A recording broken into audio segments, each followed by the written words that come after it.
Olá, está no ar mais uma edição do Link CNJ. Aqui você acompanha assuntos da justiça que impactam o seu dia a dia em reportagens e conversas exclusivas com personalidades do mundo jurídico. E hoje vamos falar sobre direito e diversidade. Vamos falar da violência contra a comunidade LGBTQIA+. Os dados que existem sobre esse tipo de violência são considerados insuficientes e muitas vezes pouco confiáveis. A alegria e a coragem LGBTQIA+, contrastam com a intolerância e a covardia mostrada pelo canal de denúncias Disque 100. Entre 2011 e 2019, o canal registrou, em média, mais de 1.600 denúncias anuais de violência contra pessoas da comunidade em todo o país. E o número de assassinatos chegou a 224 no ano passado, segundo o Grupo Gay da Bahia. Mesmo subestimada e incompleta, a estatística assusta. O Brasil tem números estarrecedores relacionados à prática de atos de violência contra a população. Nós já tivemos um importante julgamento do Supremo Tribunal Federal, que equipara a homofobia ao racismo.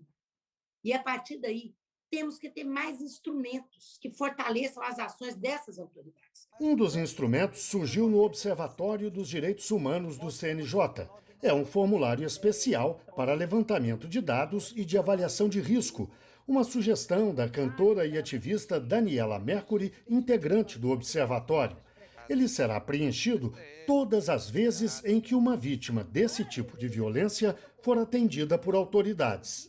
Que ele seja um instrumento para que essas autoridades, ou judiciais, ou policiais, ou do Ministério Público, ou da Defensoria, quando do atendimento dessa vítima, que integre a população LGBT, QIA+, possa ter ali subsídios, elementos que trarão mais peso para a tomada de decisão, de como essa autoridade fará o encaminhamento. Na reunião virtual que abriu a discussão sobre o formulário, o ministro Luiz Fux, presidente do Supremo e do CNJ, disse que a discriminação e a violência são intoleráveis. Lutamos pela vida das pessoas, lutamos pela esperança dessas pessoas que querem viver e ser como elegeram para o seu interior.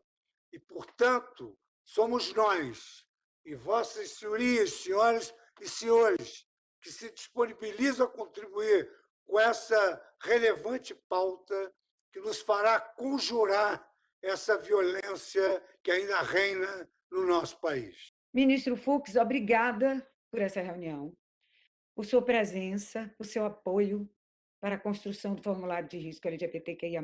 Eu estou muito agradecida aos integrantes do grupo de trabalho por terem aceitado esse enorme desafio e a todos os especialistas convidados que estão trazendo sua contribuição nessa reunião pública. Tenho muita esperança que o resultado desse trabalho possa fazer o Brasil deixar de ser o país que mais mata LGBTs no mundo.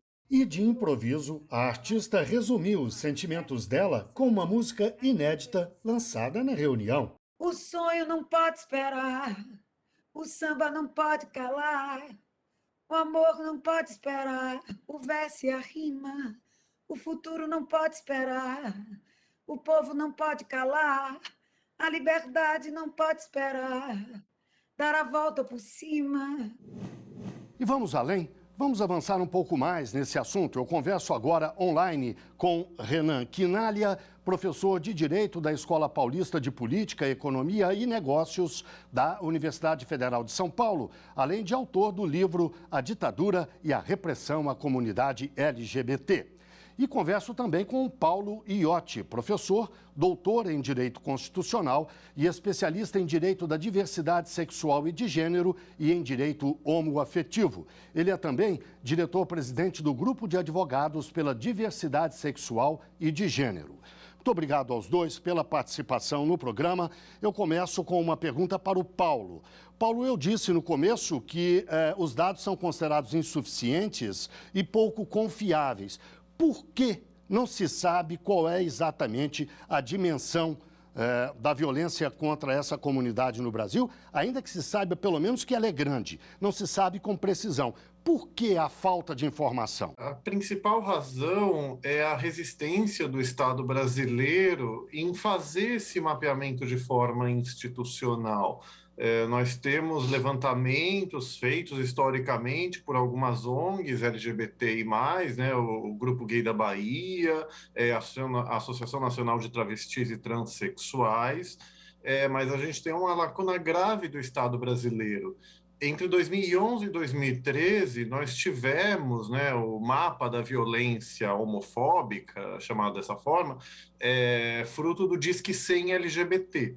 É uma iniciativa, né, o Disque 100 é um disque de direitos humanos, de denúncias de violações, onde você podia fazer denúncias da violência homotransfóbica. Mas o de 2013 saiu só em 2016 e desde então não se teve mais esse mapeamento. Então, você, como constatou uma pesquisa das organizações AUAUT e Instituto Matizes, né, LGBT e fobia no Brasil, uma das principais barreiras é essa resistência do Estado brasileiro em reconhecer os crimes de ódio em geral, os crimes de ódio LGBTI-fóbicos em particular, e até a dificuldade de fazer pesquisas institucionais por isso. Renan, essa dificuldade que o Estado apresenta, conforme o Paulo, pode ser encarada como uma prova do preconceito, da discriminação a essa comunidade? A propósito, até, isso não me parece exatamente uma novidade. Você pesquisa o assunto, tem um livro a respeito, tão antigo quanto a história da humanidade, talvez. No Brasil, especificamente, pelo menos desde a ditadura, a gente tem uma dimensão disso, o seu livro é uma prova. Você pode nos falar um pouco sobre essa discriminação, sobre a ligação entre essa falta de informação e os crimes? Sim, Guilherme, esse é um ponto fundamental e acho que, como o Paulo trouxe, a gente tem quase que uma política pública de invisibilização da população LGBTI+, no Brasil. Então, a gente tem não só uma falta ainda, né, de exercício dos direitos, de concretização da cidadania das pessoas LGBTs, mas a gente tem um apagamento estatístico. Eventualmente aparece um outro relatório de Atlas da Violência, do próprio mapa da violência, enfim, aparece de maneira muito pontual na produção de dados, em geral por organizações da própria sociedade civil, mas quando o Estado, que é quem tem esse dever de produzir essas informações para informar as políticas públicas, né, fazer políticas públicas que sejam eficazes, prevenir violência, enfrentar essa violência que acomete a população LGBTI+, isso a gente não tem. Isso a gente não tem há muito tempo no Brasil. O Brasil, desde o processo de colonização, a gente já tem registro de perseguição à população LGBTI+, né? Nem havia essa sigla ainda, mas a gente já tinha perseguição a esses atos considerados aí pecaminosos e também era um crime do ponto de vista da legislação da época.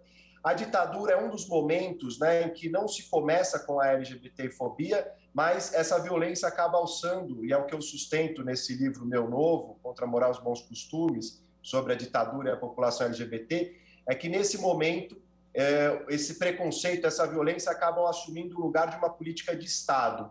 E, sem dúvida, isso contribuiu para que o nosso Estado seja tão insensível a visibilizar a população LGBTI+, a entender as questões específicas, as demandas específicas, e a produzir dados e políticas públicas que favoreçam essa população. Paulo, esta questão especificamente, você diria que o fundamentalismo religioso que a gente tem visto ultimamente tem provocado retrocessos ou não há diferença entre a discriminação de hoje e de ontem? Certamente o fundamentalismo religioso das bancadas fundamentalistas do Congresso Nacional e da sociedade em geral gera resistências e luta para que tenhamos retrocessos, não é? Infelizmente, a história não é uma sequência linear rumo ao progresso. Eu acho que a gente tem melhorado gradativamente, né? No Brasil, principalmente por decisões do Supremo Tribunal Federal, a passos lentos, mas temos melhorado nessa última década, principalmente. mas há sérias resistências, desde a decisão do Supremo que reconheceu a união homoafetiva como família em 2011, né, como união estável, com igualdade, a união heteroafetiva, e daí o Congresso Nacional sempre tem projetos para tentar caçar os nossos direitos. Felizmente, eles não têm avançado. Mas você tem essa resistência, fruto principalmente do fundamentalismo religioso e do reacionarismo moral, que nós temos enfrentado. Renan, o Paulo falou sobre atitudes do Supremo. Ele pediria que fizesse uma avaliação do papel que o Supremo e a Justiça como um todo têm desempenhado nesse campo. É um papel de extrema importância, né? Diante de uma omissão do nosso legislativo, né? Então, no Brasil, a gente tem tradicionalmente, aí, desde a Constituição de 88, quando se abre uma arena de fato, né, de redemocratização, de construção de cidadania para os grupos vulneráveis, a gente nota que alguns grupos conseguiram legislações protetivas específicas, mas para a população LGBT nós não tivemos até hoje uma legislação substancial mesmo dedicada a essa população, aprovada pelo Congresso Nacional. Justamente por isso que o Paulo trazia, né, o crescimento também, que vem desde 88, de uma bancada fundamentalista religiosa, que pode não ter um poder de agenda, ou seja, não consegue impor tudo que tem vontade de impor, da sua moral particular para a sociedade brasileira, mas tem um poder de veto muito significativo. Impede que nossos projetos, né, de interesse da população LGBTI+ avancem. Então, diante disso, né, o Supremo Tribunal Federal, numa atuação, como destacou o Paulo, que é legítima, né, e amparada justamente pelo papel contramajoritário da nossa Corte Constitucional, conseguiu construir, né, por uma série de decisões, sobretudo nesses últimos 10 anos, desde a decisão da união homoafetiva que o Paulo menciona, né, até as decisões mais recentes desse ano de 2020, né, direito de doação de sangue por homens que fazem sexo com outros homens, além da criminalização da LGBTfobia, o direito à identidade de gênero de pessoas trans em 2018, né, a questão também da inconstitucionalidade das leis que proibiam a discussão sobre gênero e sexualidade nas escolas, enfim, uma série de decisões que são um repertório fundamental que mostram que o judiciário está antenado, sim, com a defesa da diversidade sexual e de gênero.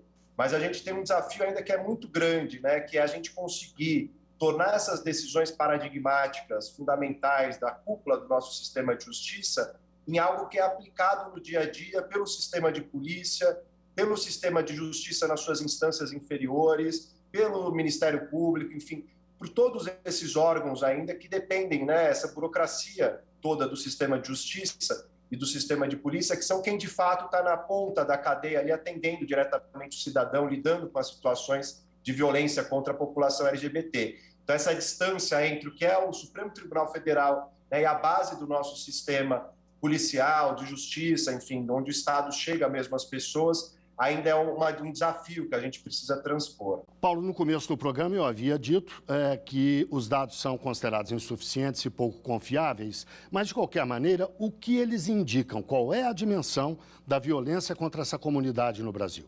Eu reitero o que eu falei na sustentação oral, no julgamento da homotransfobia como crime de racismo.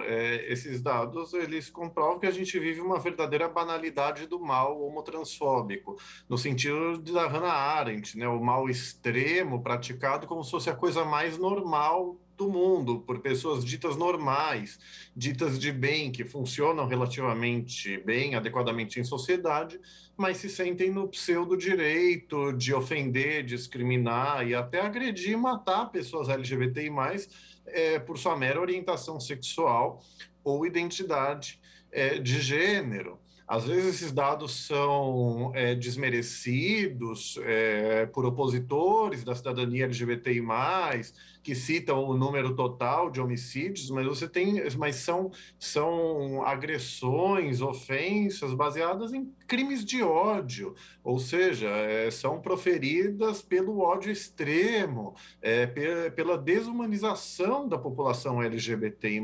Então, são dados assustadores que já deviam ter feito o Estado brasileiro ter políticas públicas mais efetivas. Eu lembro que o ministro Luiz Fux, no julgamento da homotransfobia, falou, né, da gente viver um estado de coisas inconstitucional na proteção da população LGBTI+, né, um conceito técnico que o Supremo aplicou para os presídios, né, que é a completa ausência de políticas públicas no país de forma estrutural.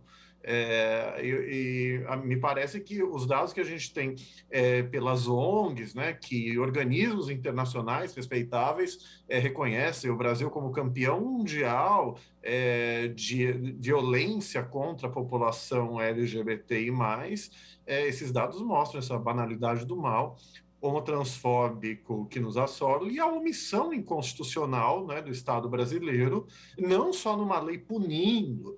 O deputado David Miranda, quando o Supremo estava para terminar o julgamento da homotransfobia como racista, ele propôs um projeto de lei para criar um sistema de proteção institucional às pessoas LGBTI+, na lógica da Lei Maria da Penha. Então, a gente precisa da criminalização, que foi reconhecida por interpretação do Supremo, de um sistema de proteção e políticas públicas garantidoras de direito em geral.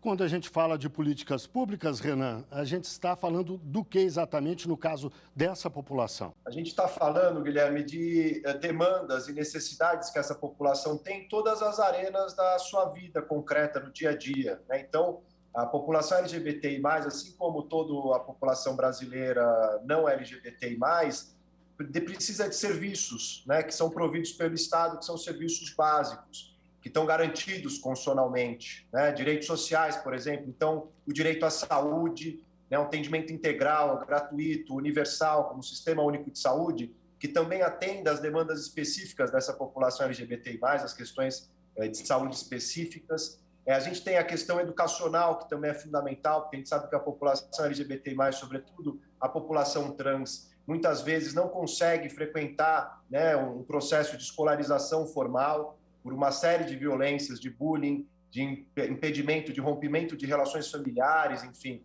A gente tem questões envolvendo assistência social, ou seja, pessoas que estão vivendo em situação de extrema vulnerabilidade, justamente por não terem acessado o sistema educacional, não conseguirem um acesso adequado ao sistema de saúde, ao mercado de trabalho, não conseguem, portanto, ter uma cidadania, né, e precisam da assistência social para conseguir ter o mínimo, né, de dignidade, de sobrevivência.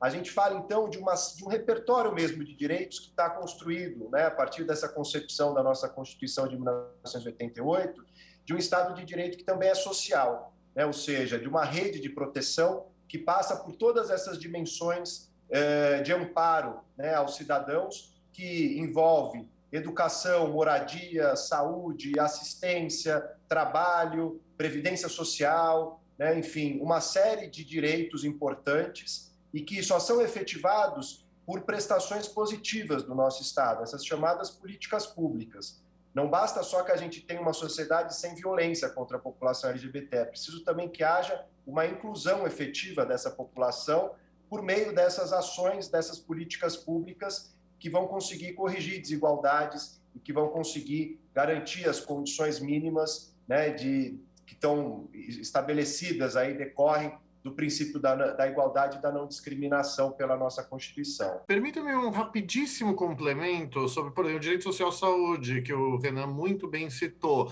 Esse ano, em 2021, a gente teve uma liminar do ministro Gilmar Mendes numa ação para que o SUS atenda adequadamente as pessoas trans, respeitando sua identidade de gênero. Por exemplo, o homem transexual, o homem trans é um homem que tem vagina. Então, já tem construído. E não era atendido em ginecologista pelo SUS. A mulher transexual que tem próstata não era atendida no proctologista, por exemplo. Então, para se ver como argumento biológico deturpado de uma maneira opressora e homotransfóbica para negar direitos às pessoas trans e até às pessoas LGB em geral, é usado de maneira muito incoerente, né? Então, a gente teve uma liminar do ministro Gilmar este ano, em 2021, para que o direito à saúde das pessoas trans seja respeitado. É só um exemplo, aproveitando, né, que o Renan citou, né, do direito à saúde, para ver como a gente precisa de políticas públicas mais amplas para a população LGBTI+.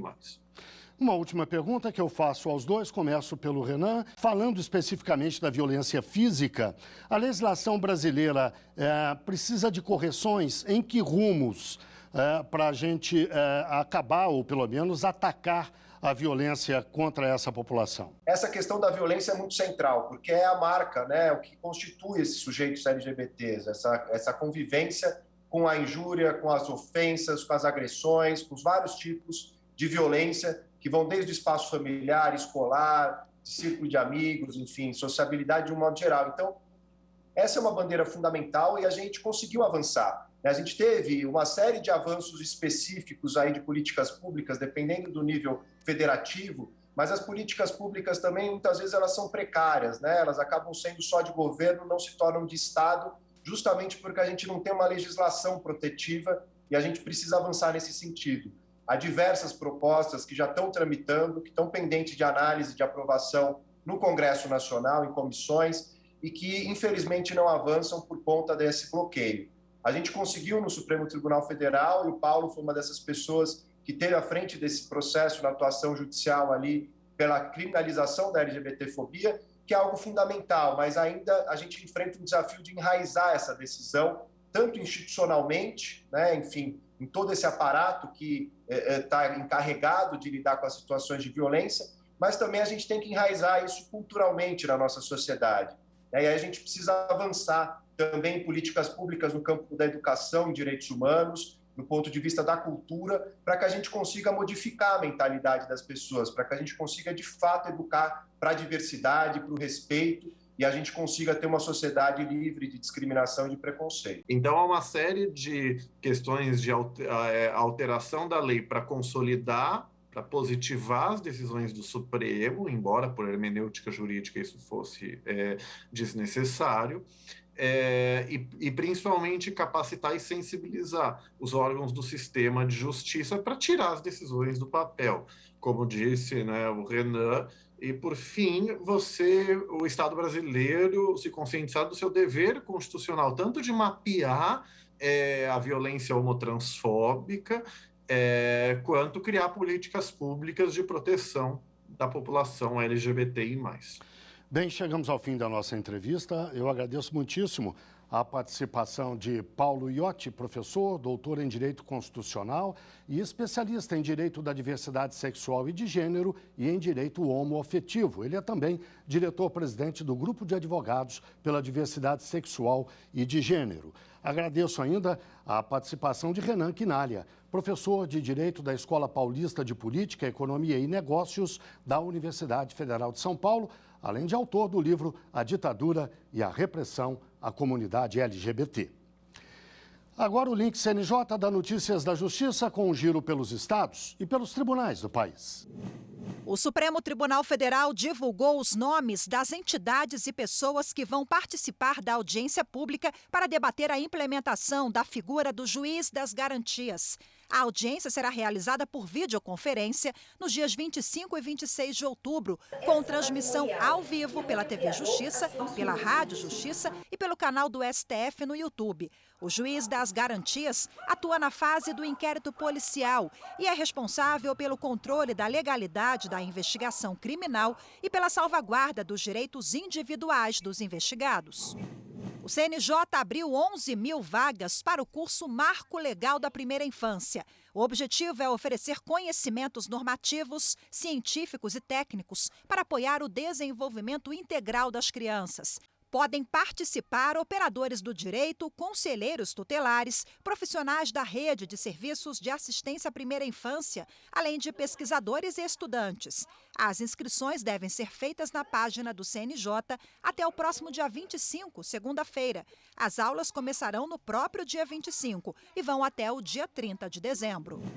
Fênix da Silva Leite é a primeira pessoa reconhecida como não binária pela Justiça de Alagoas. Ou seja, a forma como Fênix se identifica ultrapassa a condição de homem ou de mulher, como conta a repórter Lídia Lemos. Foi durante o mutirão da Justiça que o desejo de mudar o nome e omitir o gênero na certidão de nascimento foi possível. A partir de agora, Fênix passará a ser reconhecida exatamente como se enxerga, uma pessoa não binária. Como eu falo hoje, Fênix da Silva Leite, não é com dúvida mais, entendeu? Agora é certeza, é isso, eu existo nesse mundo. Poder Judiciário já deu o primeiro passo, está de portas abertas para acolher essas pretensões justas, né, dignas e que conferem ao cidadão a mais plena cidadania.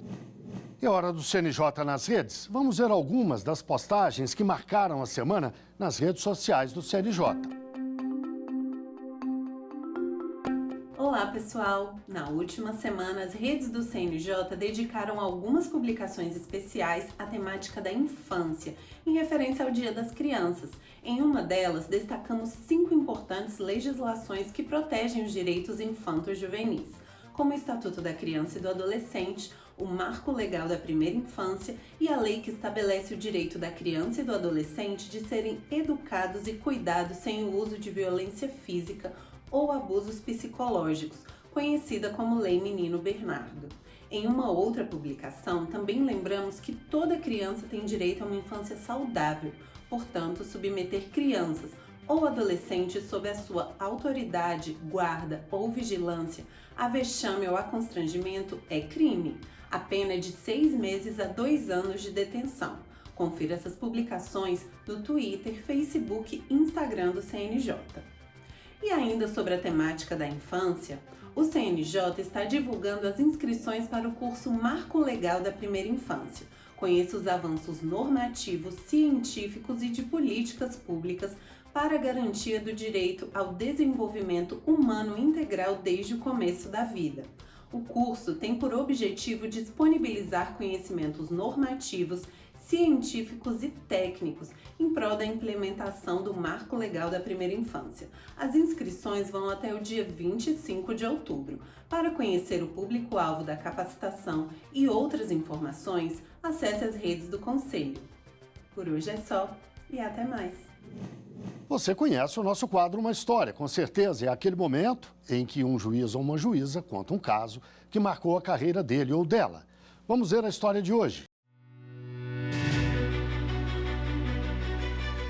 2013, uma união homoafetiva agita o Exército. Um sargento gay queria que a força reconhecesse o companheiro dele como dependente para efeitos previdenciários e de assistência médica.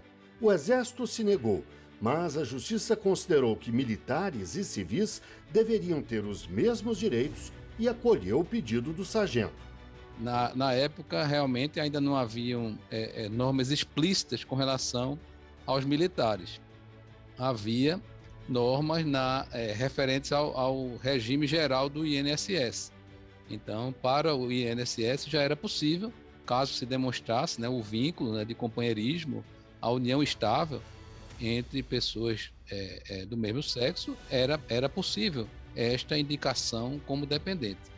Mas o meu entendimento, e que foi um entendimento unânime da terceira turma do tribunal, é de que não se justificaria que não houvesse o mesmo tratamento para os militares. Embora o militar ele seja submetido a normas bem específicas, com relação a essa situação, não se justificaria um tratamento diferenciado ao mesmo.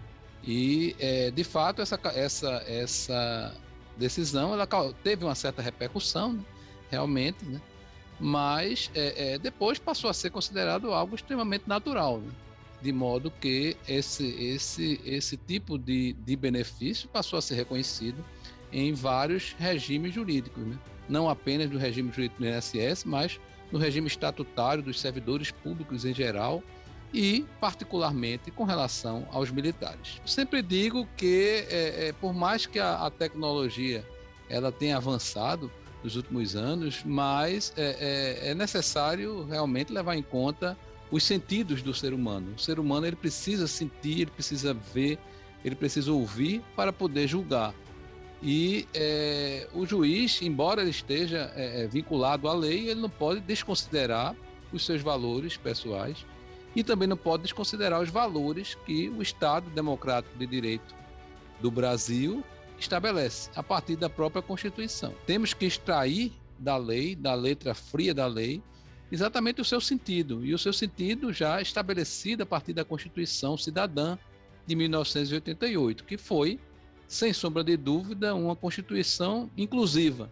E, por isso, realmente, acho que a interpretação mais adequada é exatamente esta que foi apresentada naquela oportunidade. Bem, chegamos ao fim de mais um Link CNJ. Muito obrigado a você que esteve com a gente até agora e até o próximo programa.